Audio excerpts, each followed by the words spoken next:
What it do, anime crew? Hey man, listen. I just listened to Damn and To Pimp a Butterfly, both by Kendrick Lamar. And even though I'm tired as hell, I'm here to talk about it. I will preface this by saying, once again, I am not great at talking about music, and I am also very tired. But yeah, let's just get right into it. Both of these albums were really, really powerful stuff, to be honest. I guess I'll start with Damn. Damn was an album that did something that I really like, where it sort of, as it went on, it got much more. It started off very intense, somewhat abrasive. The first track actually, genuinely made me jump a little bit. I was like, whoa, I did not expect it to end so abruptly with that jump scare of an ending, jump scare of a lyric it had, setting up that just almost awkwardly slow pace before instantaneously subverting it with the gunshot sound. That actually really caught me off guard and got me ready for the more abrasive tracks, both lyrically and musically, to come. And then it sort of becomes more and more contemplative and a little bit more self-critical as it goes on.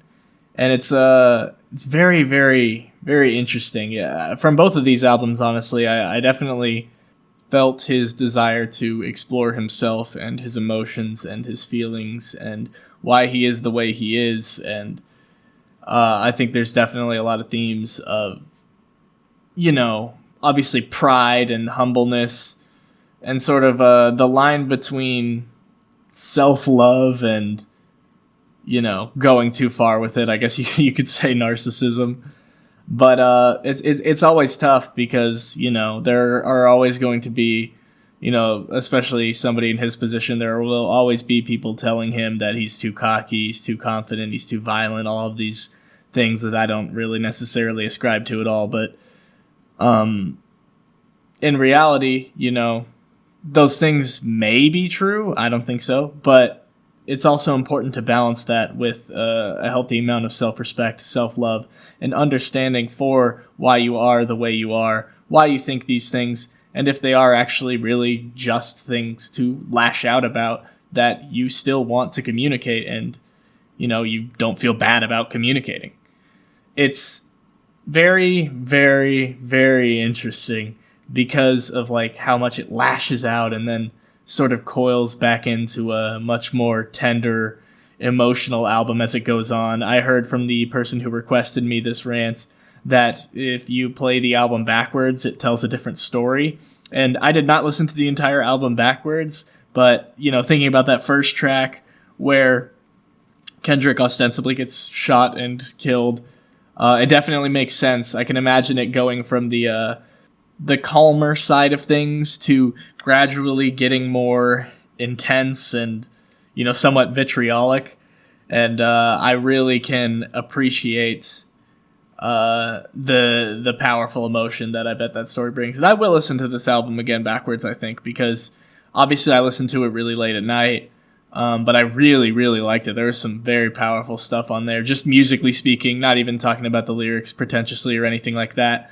I actually, there were a lot of thoughts I had on the lyrics, but a lot of them sort of passed me by. One thing that I noticed was fairly early on in the album, there was an emphasis on, there was probably some news reporter or something parroting a sentiment that I've heard many times, that one of the worst things plaguing the black community is rap music, gangster rap music, just the violence, sex, money mindset that's ostensibly promoted in this stuff. And while I'm far from an expert on the topic, I have absolutely never ascribed to the idea that the subject matter of any sort of media that you're listening to is going to reflect what you see as ideal and what you see as moral and what you ought to do in the world.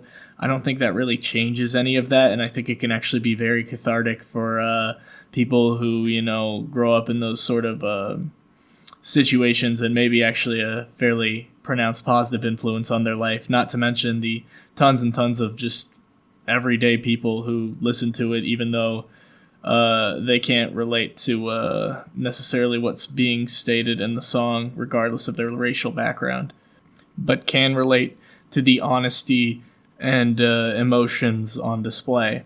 And, it doesn't have to be that pretty.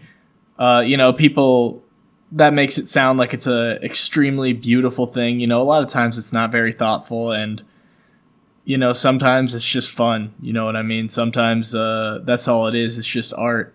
It's just emotion. And, that stuff all has a place too, in my opinion. But Damn was definitely the one that got my wheels turning a bit more with stuff like that, with that first track. And the other one, To Pimp a Butterfly, was honestly just as good. Like, this stuff, I cannot do it justice in a rant. It is really, really strong.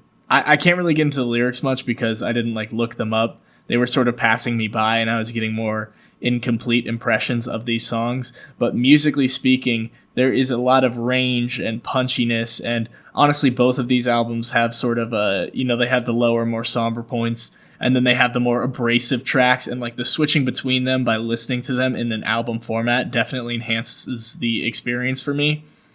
Very, very, very cool stuff. I never understood why the album was called Damn. Obviously it's a very frank, punctual word. There's a period at the end of it. And I always thought that it was just, a commentary on how matter of fact and bleak some things can be. It was almost like an album of resignation about how shitty the world is or something, because I had never listened to the album. But no, it actually carries with it a more religious context, I think, of damnation. And while there is, by design, definitely that sense of punctuality to it with the period, especially if you listen to the album backwards, I think what he talks about in relation to, I'm not sure if he's actually Christian, but he at least uses a lot of faith-like imagery and Christian imagery in his music to display, sin and temptation and moral goodness and what he wants out of life and what he sees as the values that make him the man he is, and what it means for those to be corrupted, and the bottom line of why he loves himself. It's all just a very important and centralizing theme to the album. At the beginning, in the first track, I believe, they mentioned what they say in Guilty Gear before every fight, heaven or hell. It was something to that effect, what will you choose, if we live or if we die? And then they used some other example of two opposite things, obviously sort of alluding to the day of reckoning, judgment, heaven or hell, the religious concept. And that's always been something extremely interesting to me. Ever since I was a kid and I started messing around with concepts of free will and morality, I was always very interested by the concept of a judgment day. And what I used to always think about it was just that the only person who could adequately pass on judgment to you is yourself. And that sort of is what this album was for Kendrick, it seems. It was extremely soul-bearing and emotional, and I really respect him, just trying to get it out there, it's kind of warts and all, but also it's warts and all, but at the same time, it's also a great declaration of all the things he's proud of. And I just like the subjectivity of it all. I like that there's an evil side and a good side to it, and whichever you choose to focus on as the listener may, reveal something about you, how you view the world, how you view these issues. And I like that it is a work. Both of these albums were works that definitely inspire introspection, much in the same vein as what is on display by Kendrick. Maybe only I think that, but I was pretty inspired by it. It was very thoughtful stuff, and I could tell that it was emotional. It was the push and the pull and the not totally knowing deep down whether or not you're a good person or a bad person, and just kind of being tortured by that, but knowing in your heart that you have to have conviction, you have to move forward. There has to be self-love. Oh, man. Yeah, it was fucking good. It was really good. I certainly will be listening to both albums again and probably again and again. These were really good. And I have just been... I'm sorry, I almost only talked about Damn. I've just been yammering on for so long here. I feel like I should wrap it up. But I do want to give both albums their flowers. And they honestly both deserve their own, much more thoughtful, less off-the-cuff video. I will say, though, this is my favorite music recommendation I've gotten thus far. And, yeah, I'm looking forward to actually looking through more of his discography. I don't know how I've never gotten around to it, but holy shit, he's got range, he's got storytelling, he's got creativity, he's got emotional candor. I can see why everyone likes him so much. Very good at everything. Much like myself. See you guys.